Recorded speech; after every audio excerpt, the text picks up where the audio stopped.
قائد اعظم محمد علی جناح کا دعویٰ تھا کہ انہوں نے صرف پاکستان ہی نہیں بنایا بلکہ پورے بر صغیر کو آزادی انہوں نے دلوائی، جبکہ گاندھی، نہرو اور بعض دوسرے رہنما کوشش کر رہے تھے کہ بر صغیر پر انگریزوں کی حکومت قائم رہے۔ وہ چاہتے ہیں کہ انگریز اس ملک میں رہے، اگرچہ یہ وہ پالیسی نہیں جس کا وہ اعلان کرتے ہیں۔ جناح کے اس دعوے پر صرف ان کے مخالفین ہی نے پردہ نہیں ڈالا، بلکہ جو لوگ ان کی عقیدت کا دم بھرتے ہیں انہوں نے بھی اسے نظر انداز کیے رکھا ہے۔ ہمیں اس پر تعجب نہیں ہونا چاہیے، کیونکہ جناح کی تحریک عوام کے بل پر چلی تھی۔ تعلیم یافتہ طبقہ بعد میں آیا۔ میں نے یہ اکیلے حاصل نہیں کیا، لاکھوں میرے ساتھ تھے، اور خاص طور پر عوام۔ تعلیم یافتہ طبقہ بعد میں آیا، عوام پہلے آئے۔ تعلیم یافتہ طبقہ جو بعد میں آیا اس میں صرف حکمراں اور افسران ہی شامل نہیں ہیں، بلکہ وہ لوگ بھی شامل ہیں جن سے ہم جناح کے بارے میں معلومات حاصل کرتے رہے ہیں۔ حالانکہ جناح اپنی قوم میں جو واحد کمی دیکھتے تھے وہ اسی طبقے میں تھی۔ میں دیکھتا ہوں کہ ایک اہم چیز کی کمی ہے۔ تعلیم یافتہ طبقہ ایک اصول اخذ نہیں کر سکا، خود اعتمادی اور اخلاقی، ثقافتی اور سیاسی خود آگاہی۔ خود اعتمادی اور قومی شعور کے بغیر حقیقت کو دیکھنے کی صلاحیت پیدا نہیں ہوتی۔ اس لیے قائد اعظم کو بالکل حیرت نہ ہو اگر آج وہ واپس آئیں اور دیکھیں کہ ہم ان کے بارے میں کچھ بھی نہیں جانتے اور ہم نے ان کی جگہ ایک فرضی کردار اپنے ذہنوں میں بٹھایا ہوا ہے۔ آج آپ اس فرضی کردار کے بجائے اصل شخصیت سے واقف ہونے لگے ہیں، کیونکہ آج ہم قائد اعظم محمد علی جناح کو اس طرح دیکھیں گے جس طرح وہ ہمیں دکھانا چاہتے تھے۔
محمد علی جناح کے بارے میں سب سے پرانی دستاویز کراچی کے سندھ مدرسۃ الاسلام کے رجسٹر میں ان کے داخلے کا اندراج ہے۔ ان کے یا ان کے خاندان کے بارے میں اس سے پہلے کی معلومات کے لیے ہمیں تقریباً مکمل طور پر زبانی روایات پر بھروسہ کرنا پڑتا ہے، جو بعض تفصیلات میں ایک دوسرے سے اختلاف رکھتی ہیں۔ جن روایات پر کسی حد تک توجہ دی جا سکتی ہے ان کا خلاصہ یہ ہے کہ جناح کے بزرگ کاٹھیا واڑ کے ایک گاؤں سے ہجرت کر کے کراچی آئے تھے اور اسماعیلی خوجہ فرقے سے تعلق رکھتے تھے۔ قائد اعظم کے والد کا نام جناح بھائی پونجا تھا، جو بعد میں جناح پونجا ہو گیا۔ والدہ کا نام شیریں بی بی اور اس کا گجراتی مترادف میٹھی بائی بتایا جاتا ہے۔ ایک روایت یہ ہے کہ وہ نسلاً ایرانی تھیں اور کچھ مدت پہلے ان کے خاندان نے ایران سے ہجرت کی تھی۔ محمد علی جناح اپنے والدین کی پہلی اولاد تھے۔ ان کے والدین کے 4 بیٹے اور 4 بیٹیاں تھیں۔ ان میں سے بعض بچے کم عمری ہی میں فوت ہو گئے۔ جناح نے 3 دفعہ سندھ مدرسۃ الاسلام میں داخلہ لیا۔ کچھ دنوں کے لیے وہ بمبئی بھی گئے اور وہاں انجمن اسلام اسکول میں پڑھا۔ یہ دونوں اسکول مسلمانوں کے تعلیمی اداروں کے اس سلسلے کا حصہ تھے جو پورے بر صغیر کے شہروں میں پھیل رہا تھا۔ اس قسم کے ادارے عام طور پر سر سید احمد خان کے پیغام سے متاثر تھے، جن کا کہنا تھا کہ اپنی قوم سے محبت اور پوری انسانیت سے محبت ایک ہی سفر کے مراحل ہیں۔ جناح اپنی عمر کے 16ویں سال میں تھے جب انہوں نے سندھ مدرسۃ الاسلام آخری دفعہ چھوڑا تاکہ اپنی شادی کے لیے ایک قریبی ریاست کا سفر کر سکیں۔ بتایا جاتا ہے کہ یہ رشتہ والدین نے طے کیا۔ بیوی کا نام بعض روایات میں امر اور بعض میں اینی بتایا گیا ہے۔ وہ عمر میں جناح سے کچھ چھوٹی تھیں۔ سال بھر میں جب جناح انگلستان کے لیے روانہ ہوئے تو وہ پیچھے رہ گئیں اور چند برس سے زیادہ زندہ نہ رہیں۔ جناح کا خاندان برآمدات کا کاروبار کرتا تھا، بالخصوص مچھلیوں سے حاصل کیے ہوئے اجزاء کی تجارت کی جاتی تھی۔ اس زمانے کی بعض قانونی دستاویزات سے ایک محقق نے یہ اندازہ لگایا ہے کہ کاروبار اتنا پھیل رہا تھا کہ لندن میں شاخ قائم کرنے کے لیے جناح کو وہاں بھیجا جا رہا تھا۔ لیکن انہی دستاویزات سے ایک اور محقق نے یہ نتیجہ بھی اخذ کیا ہے کہ کاروبار نقصان میں جا رہا تھا اور جناح کو کسی دوسری فرم میں ملازمت کے لیے انگلستان بھیجنے کی تیاری تھی۔ بہر صورت 16 برس کی عمر میں جناح نے کراچی کے چرچ مشن اسکول میں داخلہ لیا جو برطانوی مشنریوں کے زیر اہتمام تھا۔ اسی برس بعض کاروباری دستاویزات میں بھی جناح کا نام ملتا ہے۔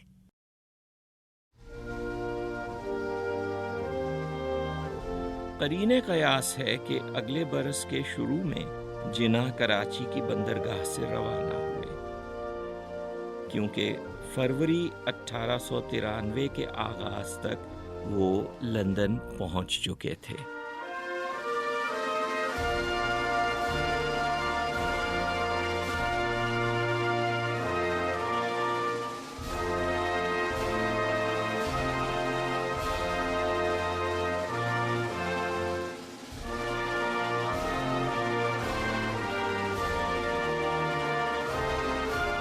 یہ ملکہ وکٹوریہ کا زمانہ تھا، جنہیں جناح نے ہمیشہ ایک عظیم اور اچھی ملکہ کے طور پر یاد رکھا۔ اس زمانے میں ایک محب وطن ہندوستانی عام طور پر اس بات پر یقین رکھتا تھا کہ برطانوی قوم دل سے چاہتی ہے کہ ایک دن ہندوستان خود حکومت کرنے کے قابل ہو کر آزاد ہو سکے۔ حب الوطنی کی ایک بہت بڑی علامت دادا بھائی نوروجی تھے، جو ایک پارسی تاجر اور سیاسی رہنما تھے اور grand old man of India کہلاتے تھے۔ لندن میں فنسبری کے حلقے سے پارلیمنٹ کا انتخاب لڑتے ہوئے انہوں نے اپنے سفید فام ووٹروں سے کہا، یہاں کھڑے ہو کر 25 کروڑ ہندوستانیوں کی نمائندگی کرتے ہوئے، جو آپ ہی کی طرح سلطنت برطانیہ کی رعایا ہیں، بے شک میں اپنی ذمہ داری سے خوب واقف ہوں۔ یعنی اگر میں کامیاب ہوا تو میرا پہلا فرض یہ ہوگا کہ میں اس حلقے کے مفادات کو پوری طرح سامنے رکھوں۔ فی الحال میں ہندوستان کے مفادات پیش کرنا نہیں چاہتا۔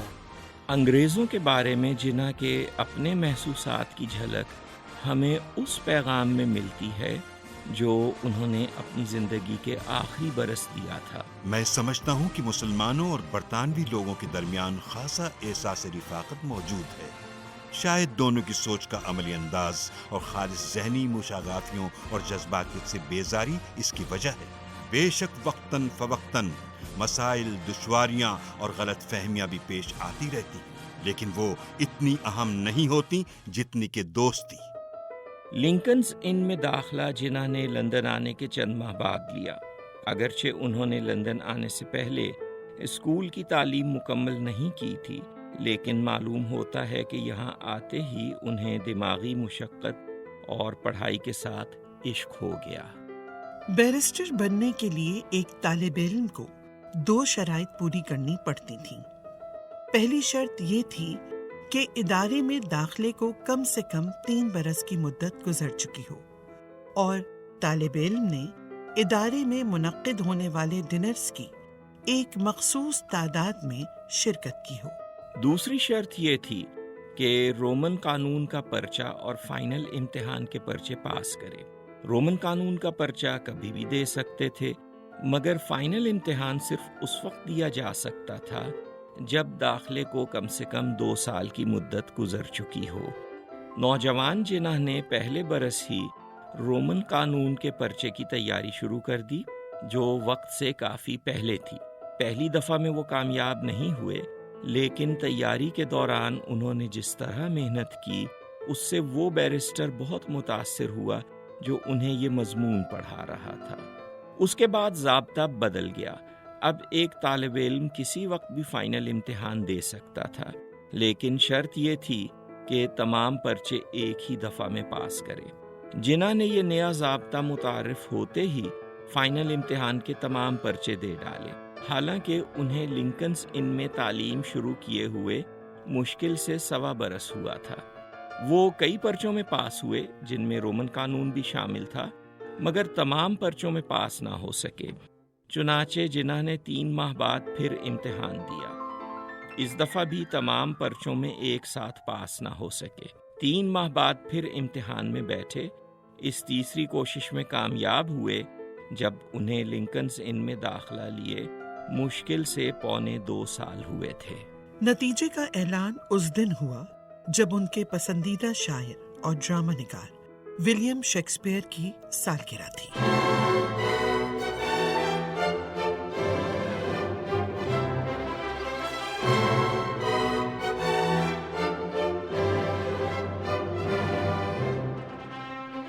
وقت سے بہت پہلے فائنل امتحان کلیئر کرنے کی وجہ سے اب جناح کے پاس 1.25 سال کا طویل عرصہ تھا۔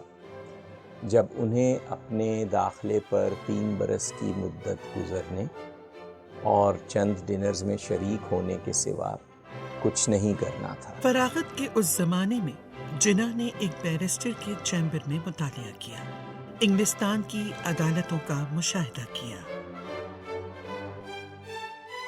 برطانوی سلطنت کی سیاست کا جائزہ لیا، برٹش لائبریری میں کتابیں پڑھیں اور ساتھ لے جانے کے لیے کتابیں جمع کی۔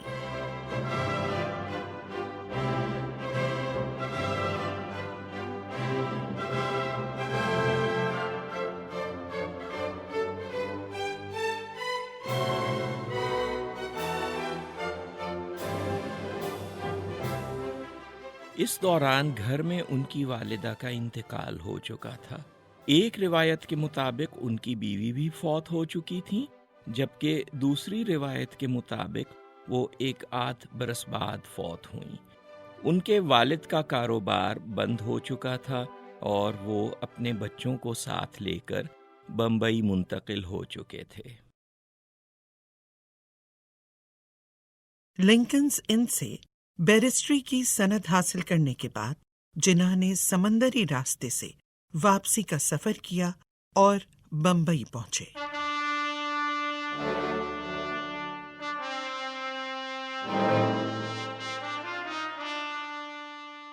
کہا جاتا ہے کہ واپسی کے بعد سال بھر میں وہ آغا خان کا اسماعیلی فرقہ چھوڑ چکے تھے۔ آگے چل کر انہوں نے نہ صرف اپنے بارے میں کہا کہ وہ صرف مسلمان ہیں اور کسی فرقے سے تعلق نہیں رکھتے، بلکہ بر صغیر کے تمام مسلمانوں کو بھی یہی کہنے کا مشورہ دیا۔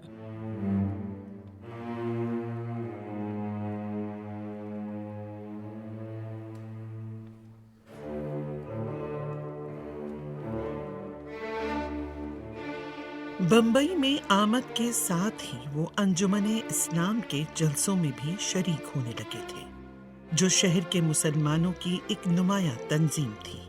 ان میں سے بعض جلسوں سے سر سید کے دست راست اور جانشین نواب محسن الملک نے بھی خطاب کیا۔ انگلستان سے واپسی کے چند ماہ بعد جناح ایک سول مقدمہ جیت چکے تھے جو کراچی کے کسی تاجر نے وہاں کی ایک عدالت میں ان کے اور ان کے خاندان کے خلاف دائر کیا تھا۔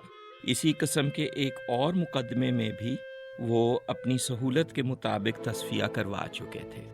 انہیں بمبئی ہائی کورٹ میں آئے 2 برس پورے نہیں ہوئے تھے جب وہ اس زمانے کے ایک مشہور ترین مقدمے میں وکیلوں کی ایک ٹیم کے ساتھ شریک ہوئے۔ ٹیم کی قیادت شہر کے نامور بیرسٹر اور پارسی رہنما سر فیروز شاہ مہتا کر رہے تھے۔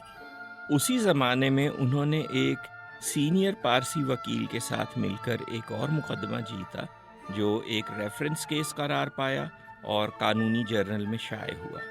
یہ ایک بڑی بات تھی کہ نوجوان جناح یہ کامیابی اس وقت حاصل کر چکے تھے جب انہیں وکالت کے پیشے میں قدم رکھے 2 برس بھی نہیں ہوئے تھے اور جب ان کی عمر صرف 21 برس تھی۔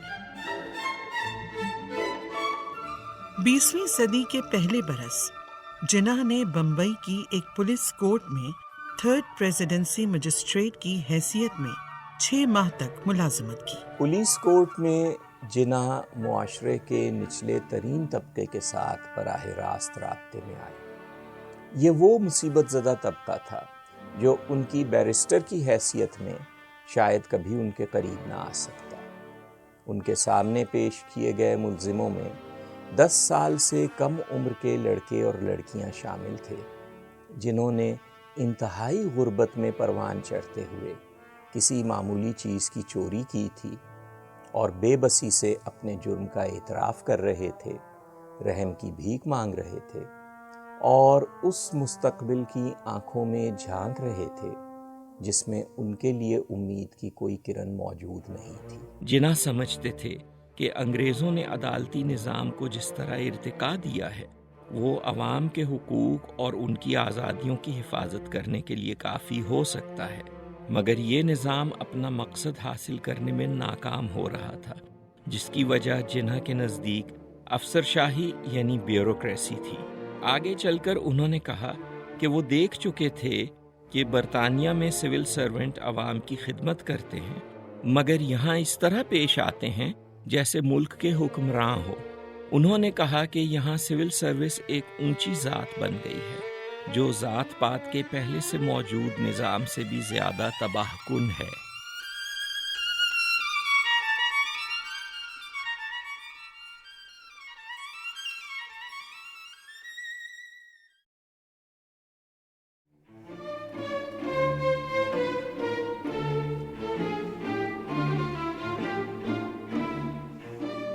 انیس سو 1 میں ملکہ وکٹوریہ کا انتقال ہو گیا۔ نئے شہنشاہ کی تاج پوشی اگلے برس لندن میں ہوئی۔ ہندوستان میں بھی بڑے پیمانے پر تقریبات منعقد کی گئیں اور کانگریس نے ایک خصوصی قرارداد کے ذریعے مبارکباد پیش کی۔ ان تقریبات کے سلسلے میں بمبئی کے شہریوں کی طرف سے قائم ہونے والی ایک کمیٹی میں نوجوان جناح بھی شامل ہوئے۔ جناح کا سیاسی کیریئر 1904 میں شروع ہوا جب وہ بمبئی میونسپل کارپوریشن کے رکن منتخب ہوئے۔ اگلے 2 برسوں میں انہوں نے کئی سیاسی تقاریر کیں جن میں وائسرائے پر کچھ تنقید بھی تھی۔ 2 سال بعد انہوں نے کارپوریشن سے استعفیٰ دے دیا۔ اس کے چند ماہ بعد انہوں نے پہلی دفعہ کانگریس کے اجلاس میں تقریر کی۔ یہ اجلاس دسمبر 1906 میں کلکتے میں ہوا۔ ان کی تقریر وقف علی الاولاد کی حمایت میں تھی۔ یہ شریعت کا ایک قانون تھا جسے برطانوی سلطنت کی سب سے اونچی عدالت پریوی کونسل نے موقوف کر دیا تھا۔ جناح کی تقریر کا آغاز کچھ یوں تھا: جناب صدر، برادر مندوبان اور خواتین و حضرات، میرے لیے یہ بات بڑے اطمینان کی ہے اور پوری ملت اسلامیہ کے لیے یہ بات ضرور مسرت کا باعث ہوگی کہ انڈین نیشنل کانگریس کے پروگرام میں ایک ایسا سوال شامل ہوا ہے جو خالصتاً ملت اسلامیہ کا مسئلہ ہے۔ کانگریس کے اس اجلاس کی صدارت دادا بھائی نوروجی کر رہے تھے۔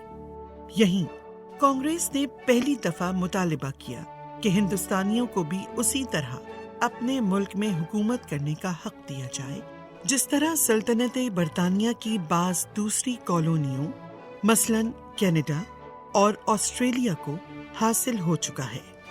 مگر کانگریس نے یہ نہیں کہا کہ اپنے ملک پر حکومت کرنے کا حق یعنی سوراج فوراً دے دیا جائے۔ فی الحال کانگریس نے صرف بعض اقدامات تجویز کیے جن کے ذریعے اس منزل کی طرف بتدریج بڑھا جا سکتا تھا۔ چند روز بعد ڈھاکہ میں ملک بھر سے جمع ہونے والے ہزاروں مسلمان نمائندوں نے اپنی پہلی ملک گیر سیاسی تنظیم کی بنیاد رکھی۔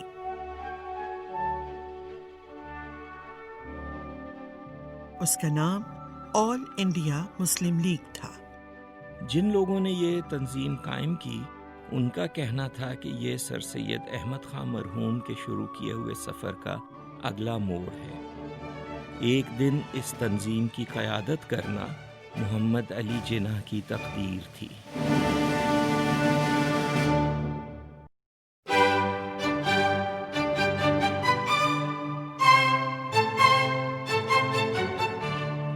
انیس سو 7 میں جناح ایک ممتاز حیثیت میں وکیلوں کی ایک ٹیم میں شامل ہوئے جس نے بمبئی کے سینئر سرکاری افسران پر الزام لگایا کہ انہوں نے بمبئی میونسپل کارپوریشن کے انتخاب میں دھاندلی کروائی ہے۔ انتخاب کے نتائج منسوخ قرار پائے۔ اس زمانے میں جناح نے اپنے پیشے میں بڑی تیزی سے کامیابی حاصل کی تاکہ آگے چل کر انہیں اپنی سیاسی سرگرمیوں کے لیے زیادہ فراخت حاصل ہو سکے۔ جناح اگرچہ کانگریس کے رکن تھے لیکن اخبارات میں انہوں نے آل انڈیا مسلم لیگ کے مطالبات کی حمایت کی۔ انہوں نے لکھا کہ اگرچہ وہ ذاتی طور پر ان میں سے بعض مطالبات کے خلاف ہیں لیکن مسلمانوں کی اکثریت کی رائے کا احترام ہونا چاہیے اور اسے نافذ ہونا چاہیے۔ اس کے مقابلے میں ان کی اپنی یا کسی اور فرد کی رائے کوئی اہمیت نہیں رکھتی۔ 1910 میں جناح امپیریل لیجسلیٹو کونسل کے رکن منتخب ہوئے۔ کونسل میں انہوں نے زیادہ تر گوپال کرشن گوکھلے کے ساتھ مل کر کام کیا۔ گوکھلے ایک ہندو رہنما تھے جو مسلمانوں میں اس لیے مقبول تھے کہ وہ بڑی سرگرمی کے ساتھ مسلم مطالبات کی حمایت کرتے تھے۔ جناح نے وقف علی الاولاد کا قانون بحال کروانے کے لیے مسودہ بھی تیار کیا۔ اس میں انہوں نے سرکردہ مسلم ماہرین سے بھی مدد لی جن میں جسٹس سید امیر علی شامل تھے اور قرآن، حدیث اور فقہ کی اہم کتابوں کے ذاتی مطالعے سے بھی کام لیا۔ انہیں یہ قانون بحال کروانے میں کامیابی حاصل ہوئی۔ 1913 میں جناح آل انڈیا مسلم لیگ میں شامل ہوئے اور پہلی مرتبہ لیگ اور کانگریس کے اجلاسوں سے ایک ہی قرارداد منظور کروانے میں کامیاب ہوئے۔ اگلے برس وہ اسی قرارداد کو برطانوی پارلیمنٹ سے منظور کروانے کے لیے لندن گئے ہوئے تھے جب پہلی جنگ عظیم شروع ہو گئی۔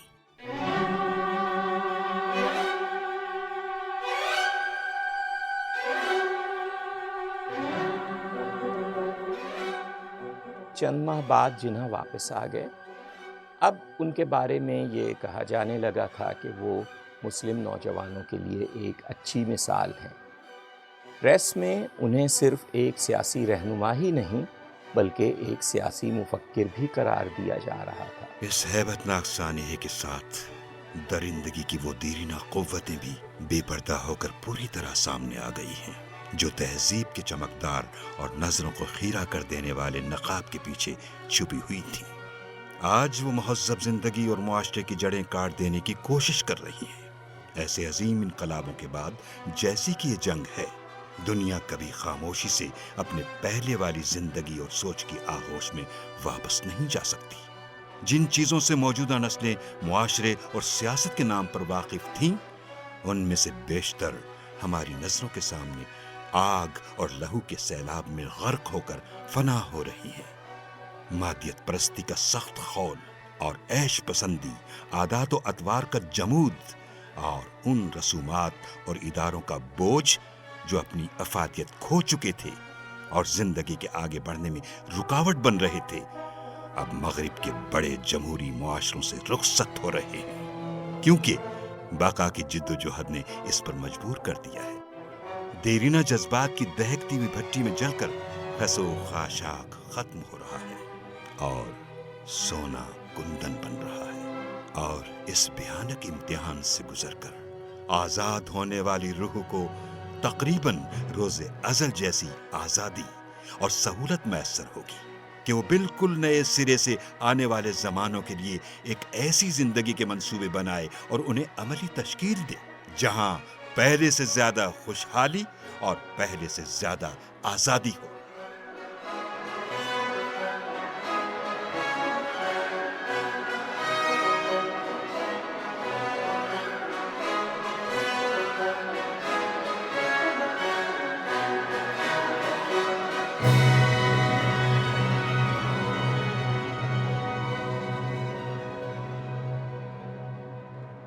آنے والے دور کو دیکھتے ہوئے جناح کے لیے دو مسائل بہت اہم تھے۔ پہلا مسئلہ یہ تھا کہ برطانوی سلطنت کی وہ کالونیاں جنہیں اپنے علاقوں میں خود حکومت کرنے کا اختیار حاصل ہو چکا تھا اور جنہیں ڈومینین کہا جاتا تھا، انہوں نے مطالبہ کیا تھا کہ ان سب کی ایک مشترکہ پارلیمنٹ قائم کی جائے اور سلطنت کے اہم فیصلے برطانیہ کے بجائے اس پارلیمنٹ کے سپرد ہوں۔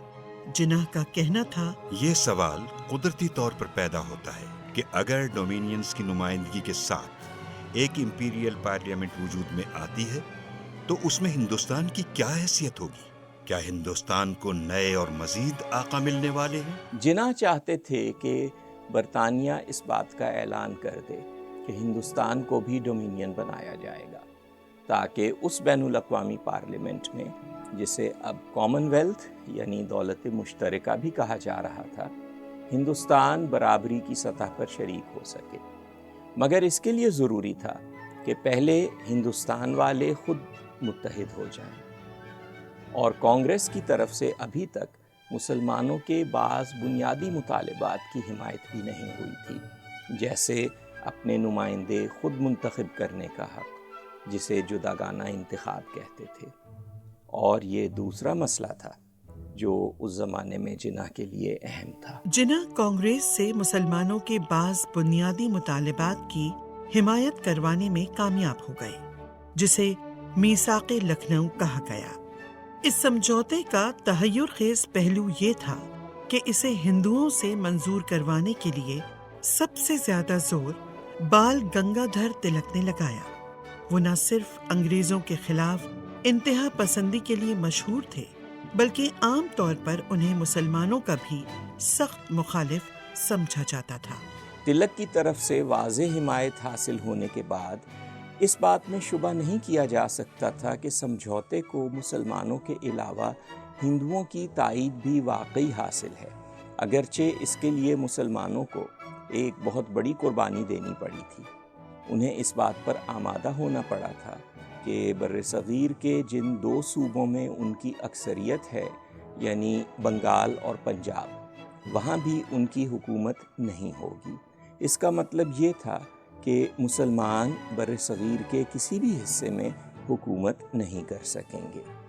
جناح کو اس بات کا احساس تھا، لیکن برطانیہ جلد ہی ہندوستان کو ایک نیا آئین دینے والا تھا۔ اگر کانگریس کی طرف سے مسلم مطالبات کی تائید حاصل نہ کی جاتی تو ہو سکتا تھا کہ نئے آئین سے وہ مطالبات بالکل ہی خارج ہو جاتے۔ چونکہ ان مطالبات کا تعلق مسلمانوں کے ملی وجود سے تھا، اس لیے آئین سے ان کے خارج ہونے کا مطلب یہ ہوتا کہ مسلمان ایک ملت کے طور پر باقی نہ رہتے۔ مسلم لیگ سے خطاب کرتے ہوئے جناح نے کہا، مسلمانوں کی پہلی ملک گیر سیاسی تنظیم جس بنیادی اصول پر قائم ہوئی وہ یہی تھا کہ ہندوستان کے آئینی ارتقاء کے دوران جو بھی آئینی تبدیلیاں واقع ہوں ان سب میں مسلمانوں کی ملی تشخص کو برقرار رکھا جائے اور اسے کمزور نہ ہونے دیا جائے۔ جیسے جیسے اس ملت کی سیاسی زندگی اور فکر آگے بڑھی ہے ویسے ویسے اس بنیادی اصول میں بھی نشوونما ہوئی ہے، اور آج آل انڈیا مسلم لیگ انڈین نیشنل کانگریس کے برابر کھڑی ہے اور پورے ملک کی ترقی کے لیے حب الوطنی کے ساتھ کی جانے والی کسی بھی کوشش میں شریک ہونے کے لیے تیار ہے۔ میری ذاتی رائے جو کچھ بھی ہو، لیکن یہاں میرا یہی فرض ہے کہ میں مسلمانوں کی اکثریت کی رائے کی ترجمانی کروں، جس کی سیاسی آواز آل انڈیا مسلم لیگ ہے۔ میثاق لکھنؤ کے ذریعے کانگریس نے تسلیم کر لیا کہ مسلمان ایک علیحدہ سیاسی وجود رکھتے ہیں اور بر صغیر کی آزادی کے لیے ضروری ہے کہ یہ بات تسلیم کی جائے۔ جناح کو ہندو مسلم اتحاد کا سفیر کہا گیا، لیکن حقیقت میں انہوں نے صرف ہندوؤں اور مسلمانوں کے درمیان اتحاد نہیں کروایا تھا، بلکہ ہندوؤں کے مختلف سیاسی گروہوں کو آپس میں متحد کرنے میں بھی انہوں نے ایک نمایاں کردار ادا کیا تھا۔ بابو سریندر ناتھ بنرجی نے، جو کانگریس کے بانیوں میں سے تھے، اس موقع پر کہا، آج ہماری تاریخ کا ایک سنہرا دن ہے۔ آج نہ صرف ہندو اور مسلمان متحد ہیں، بلکہ قومی جماعت کانگریس کے تمام گروہ بھی متحد ہو کر ایک عزم اور مقصد کے ساتھ اکٹھے کھڑے ہیں۔ آج کا دن ہماری تمام آئندہ نسلوں کو اس دن کے طور پر ہمیشہ یاد رکھنا چاہیے جس دن اپنے ملک میں حکومت حاصل کرنے کے لیے ایک نئی مہم کا آغاز ہوا۔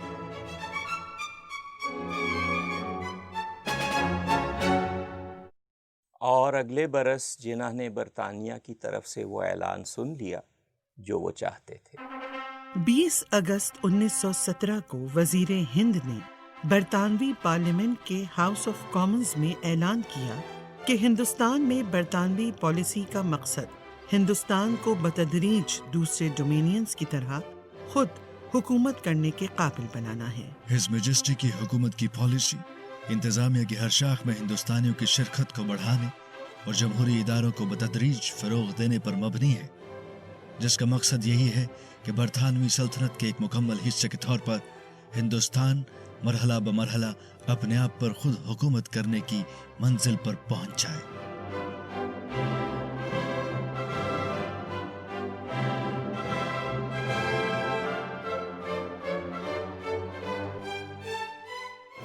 کانگریس اور لیگ دونوں نے کہا کہ وہ برطانیہ کی طرف سے اسی بات کا اعلان سننا چاہتے تھے، لیکن اگلے آئین میں یہ بھی واضح کر دیا جائے کہ یہ سفر کتنے مرحلوں میں مکمل ہوگا اور بر صغیر کے لوگوں کو خود حکومت کرنے کا حق کب ملے گا۔ جناح نے کہا، ہندوستان کی تاریخ میں یہ پہلا موقع ہے کہ برطانوی حکومت نے واضح اور یقینی طور پر اعلان کیا ہے کہ اس ملک میں برطانیہ کے راج کا مقصد یہاں جمہوری حکومت قائم کرنا ہے، لیکن دوسری طرف ہمیں یہ بھی بتایا جا رہا ہے کہ یہ مقصد کئی مرحلوں میں پورا ہوگا۔ وہ مراحل جو بھی ہوں، مکمل جمہوری حکومت کا قیام بہرحال ایک ایسی مدت میں ہونا چاہیے جس کی نشاندہی آئین میں کر دی گئی ہو۔ ہمارا مطالبہ یہ ہے کہ آپ کی اجارہ داری اس ملک کی حکومت پر ہے، آپ کی اجارہ داری اس ملک کی فوج پر ہے، آپ کی اجارہ داری اس ملک کی تجارت پر ہے۔ ہم آپ کی ان تینوں اجارہ داریوں میں سے کوئی بھی قبول نہیں کریں گے۔ آپ نے انہیں 150 سال سے قائم رکھا ہوا ہے، لیکن اب ان سے ہم عاجز آ چکے ہیں۔ اب ایک ایسا آئین بنایا جائے جو ہندوستان کو آزادی عطا کرے۔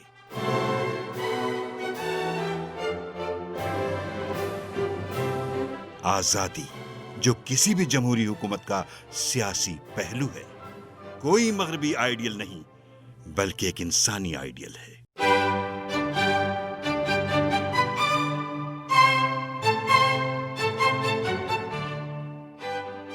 1918 میں جناح نے رتن بائی پٹیٹ سے شادی کی